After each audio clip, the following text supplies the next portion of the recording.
Cassidy's he's a cop.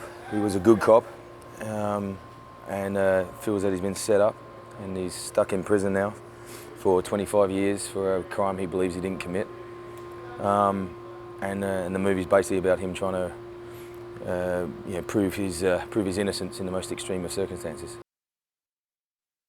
I think any cop who's in jail, you put half those people in there. So it's not a nice life. Plus, I think even if he wasn't a cop, I don't think going to jail is living in a cell for the rest of your life is heaven.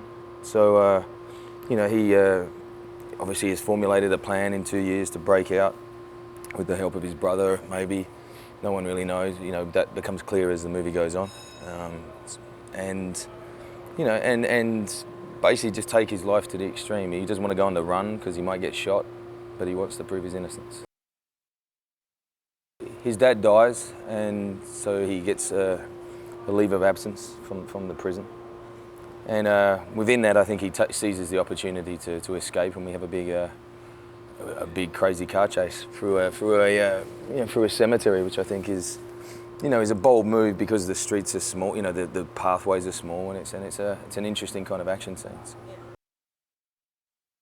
I think the plan is that he kind of went there and any person that stands on a ledge 200 feet in the air, you're obviously going to believe that they're going to commit suicide. And I think by doing that, it attracts so much attention that out of that he can give attention to the real reason why he's there and the real cause. I think the character of Lydia, she's the main driving force of the movie as far as I'm concerned. I think she's the main focus. She's like the audience. She's thrust into this world where everyone else knows the situation or has been involved in Nick being put in jail, and she's the innocent. And through her eyes, not only can he regain have an honest ear and have someone who fights for him, but I think also that what she lends to it is she allows the audience into this dilemma on a heightened state. And plus, she's like John McClane. That's how I kind of looked at her. She's the John McClane of the piece, and she's thrust into this crazy world, which is very Boise, and she holds her own. She's been involved in a situation where the world and other cops have turned their back on her. So there's an affinity there, but I think it's more a case of, she's if you're going to trust, if you can't trust even your closest friends, you aim for a stranger, and therefore the main kind of emotional thrust of the story is him trying to convince her that no matter what anyone else says or what a jury says, there is an innocence there, and if she can believe his eyes, then that's half the job done.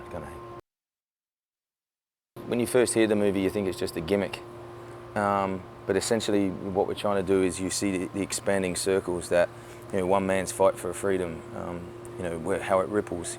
He might just be stuck on the ledge, but that in itself kind of ripples out to everyone else's life, and whether their objective is to help Nick or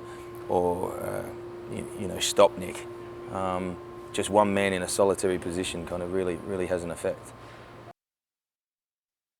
You go out on a ledge and it's 200 feet up, so for the first couple of days out there, your experiences are real and they don't go away. The fear doesn't go away, and I don't really like heights myself, so you just kind of tap into it and it helps the scenes roll. But when you're in 8 foot tall, you kind of have to you have like a sense memory of that, I suppose. And then also being on the real ledge, you can get comfortable and quite complacent, and because no matter how high it is, you are nervous, but your body tends to relax. And to generate kind of the feeling that you want an audience to experience. If you're out there for 8 hours, you're obviously going to get comfortable. But to